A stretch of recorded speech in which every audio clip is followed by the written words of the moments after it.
네, 황태순 TV의 황태순입니다. 오늘 2019년 5월 26일 일요일입니다. 마침 보니까 어제 5월 25일 토요일을 보니까 광화문에서 자유한국당 6차 집회가 있었습니다.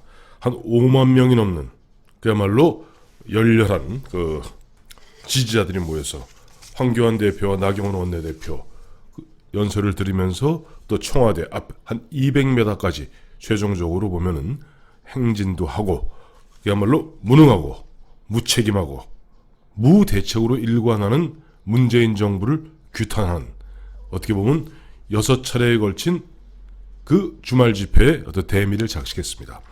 마침 보니까 황교안 대표 같은 경우는 지난 5월 2일이죠. 5월 2일 시작해서 18일 동안 4,080km에 달하는, 아마 대장정 4,000km면 대략 만리입니다. 만리 대장정을 갖다가 마쳤습니다. 18일 동안 황교안 대표는 보면은 사실 본인이 그렇게 원치는 않았을 거예요. 그런데 기억하시겠습니다만 4월 29, 4월 30 새벽, 그야말로 문재인 정권과 문재인 정권의 들러리인 몇몇 야당들이 흔한 얘기로 손을 잡고 짬짬이가 되어서 새벽에 패스트트랙 공수처 법안, 그 다음에 연동형 비례대표제 법안 패스트트랙에 태웠죠. 자, 이와 같이 철저하게 33년 만에 경호권 발동하고, 그 다음에 앞으로 보면은 국회에서 정상적인 의사 진행을 방해하면은 감옥에 쳐놓겠다라고 윽박 지르는 가운데 자유한국당 의원들로서는, 또 자유한국당 의원들을 갖다가 총지휘하고 있는 황교안 대표와 또 야전사령관인 나경원 원내대표 입장에서는 장외로 튀어나가는 것 외에는 달리 방법이 없었을 겁니다. 처음 보니까 문재인 스톱, 국민이 심판한다 하고 광화문에 나가서 장외 집회를 열었던 것이 4월 20일입니다. 그 다음에 4월 27일 기억하시겠습니다만 그 당시에 김태흠 의원 등이 그 무렵에 삭발을 하게 되죠. 2차 집회가 있고, 그리고 5월 2일부터 황교안 대표가 지방을 갖다 돌면서 민심 대장정, 즉 만리 행군에 나선 겁니다. 글쎄, 어제 참 상징적인 장면인데요. 어제 행사를 마치고 황교안 대표가 보면은 단상에서 내려올 때 뒤에 그 음악이 달의 몰락입니다. 1993년 김현철 씨가 불러서 공전의 히트를 쳤던 노래죠. 달의 몰락, 달이 지고 있네, 달이 몰락하고 있네. 자, 사실 보면은 지난 2.27 전당대회에서 당대표가 된 황교안 대표, 그것도 뭐 리더십이랄까, 또 그분의 현재까지의 이력으로 봤을 때 걱정 어린 눈길이 있었던 것 같다는 사실입니다. 아무리 평생 갖다가 검사와 관료, 법무관료죠, 관료로 살아왔던 황교안 대표가 그야말로 뭐 정치인으로서 어떻게 보면 좀 울트라하게 쓸 수 있을 것인가. 심지어는 더불어민주당의 대표인 칠선의 이해찬 대표 같은 경우는 정치 그렇게 하는 것이 아니다 하고 이른바 주제넘는 훈수 두고 했습니다만은, 황교안 대표가 보면 1차, 저는 그것도 1차 공세라고 봐요. 이 문재인 정권, 문재인 정부가 문재인 조국 그들이 생각하고 있는 그 안, 그러니까 연동형 비례대표제를 통해서 이른바 20년, 50년, 100년의 장기 좌파 독재의 기반을 마련하고, 그 다음에 공수처를 갖다가 만들어서 검찰을 장악하고 경찰을 장악하고, 심지어는 또 경찰 내부에서도 별도의 국가수사본부를 만들겠다는 거 아니에요?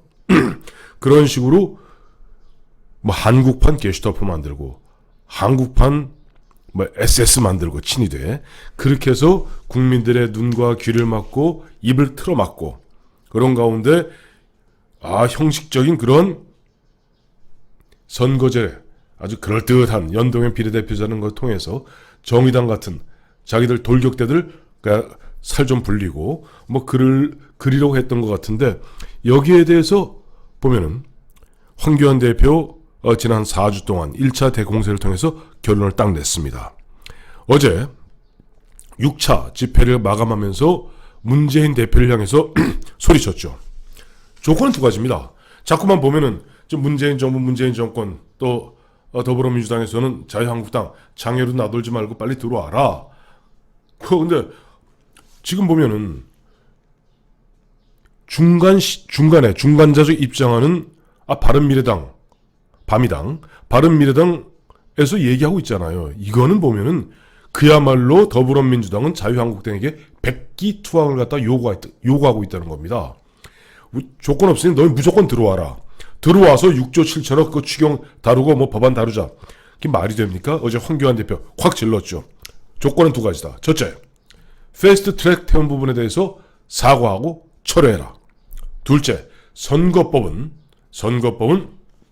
마침 지난 금요일 날 한국갤럽 여론조사 나왔습니다만은 그야말로 지금 더불어민주당이 추진하고 있는 그들 안대로 그러니까 300명 의석의 비례대표 75명으로 만드는 그 부분에 대해서는 찬성 35, 반대 47입니다. 그런데 자유한국당이 이야기하고 있는 자유한국당 안, 즉 국회의원 수는 300에서 270으로 줄이고 비례대표는 없애겠다. 즉 지역구만 270으로 하겠다. 이 부분에 대해서는 찬성이 60, 반대가 25입니다. 자, 문재인 대통령 되기 전부터 툭하면 여론조사 이야기하고 툭하면 민심 이야기하셨는데 뭐 달리 민심이 있습니까? 한국갤럽에서 딱 떨어지게 얘기해줬네요. 황교안 대표도 이것을 들어서 자, 자유한국당 안으로서 선거법 이른바 개정을 논의하자. 이 두 가지 조건 아니면은 우리 못 들어가겠다. 잘하고 있는 겁니다. 자, 황교안 대표 1차 공세는 성공적으로 마무리했습니다만은 이 1차 공세 외에 그 다음에 또 2차 공세가 더욱 중요합니다. 우리가 그렇잖아요. 쇠도 달구었을 때 쳐야 되고 도끼를 한 번의 도끼질로 그야말로 나무 넘어가지 않습니다.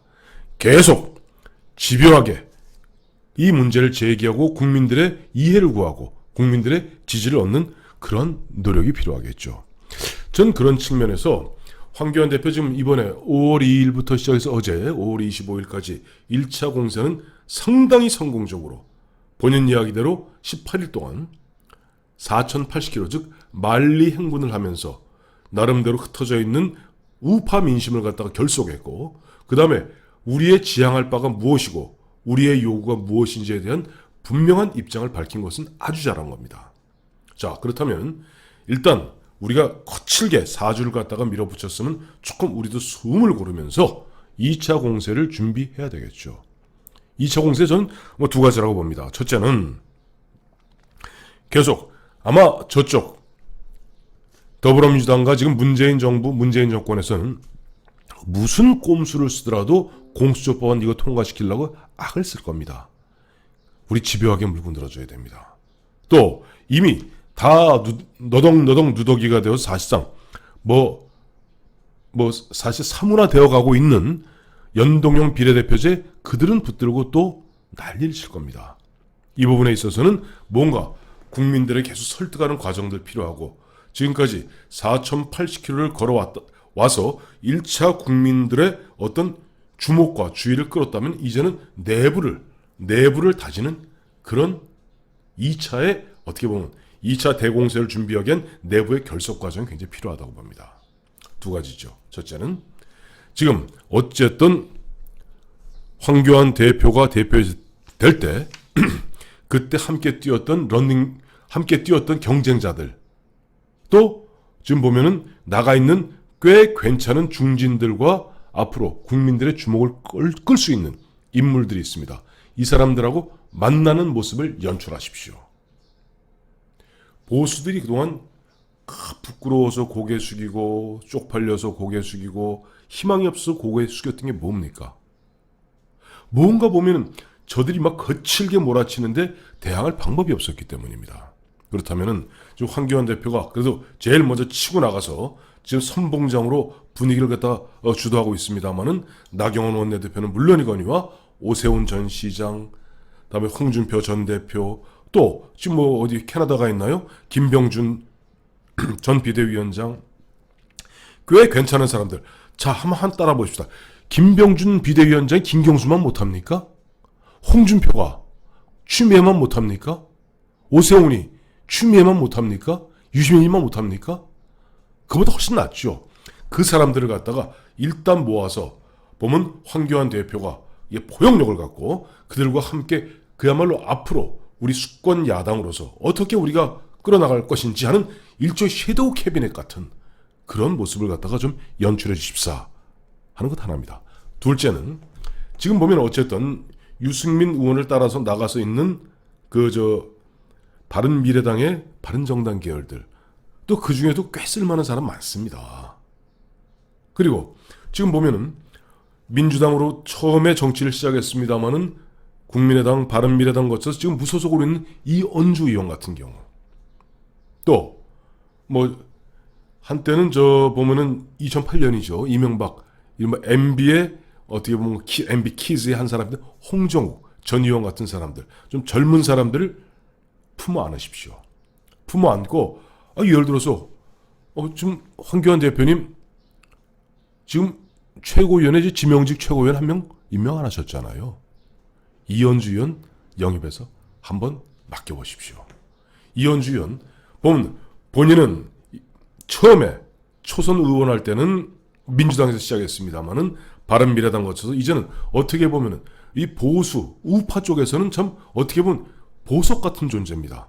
용기 있게 나가서 싸우고 그야말로 기회주의적 행태를 보이는 손학규 대표를 향해서 찌질하다고 지를 때 지를 줄 아는 그리고 문재인 정권에 대해서 그야말로 페이브를 찌르는 그러한 이야기로서 어떻게 보면 우파 국민들 또 상당수 국민들의 가슴을 시원하게 뻥 뚫어주는 이현주 의원 같은 경우 젊고 참신하고 용기 있는 그 이현주 의원 같은 경우 또 보면 잘생기고 나름대로 매력 있는 홍정욱 전 의원 같은 사람들을 갖다가 최고위원 못 시킬 게 뭐 있겠습니까?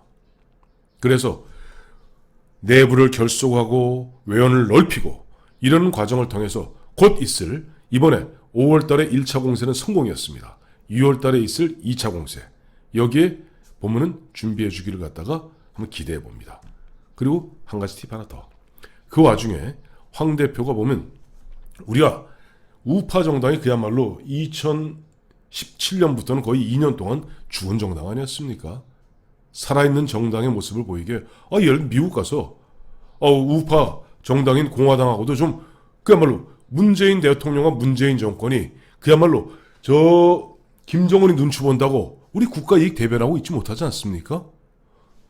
제1야당의 대표로서 진정 대한민국 국민들이 무엇을 바라는지 이른바 본인이 의원은 아닙니다만은 그것 의회 차원의 그야말로 정부 대 정부가 아닌 정치권과 정치권, 의회 대 의회 차원의 어떤 외교에도 좀 신경 써주기를 갖다가 보면 기대해 봅니다. 2차 대공세 생각하면서 그런 말이 생각나요. 황교안 대표가 예전에 법무부 장관 시절입니다만 그때 통합진보당 해산한다고 연수원 제자죠. 그 이정희 통진당 대표하고 흔한 얘기로 둘이서 딱 보면 헌법재판소에서 서로 뜨거운 설전 벌이지 않았습니까? 그때 황교안 법무장관이 했던 말이 생각납니다. 의혈괴제였습니다. 개미 구멍 하나가 둑을 무너뜨린다. 저는 반대로 한번 설명해 보겠습니다.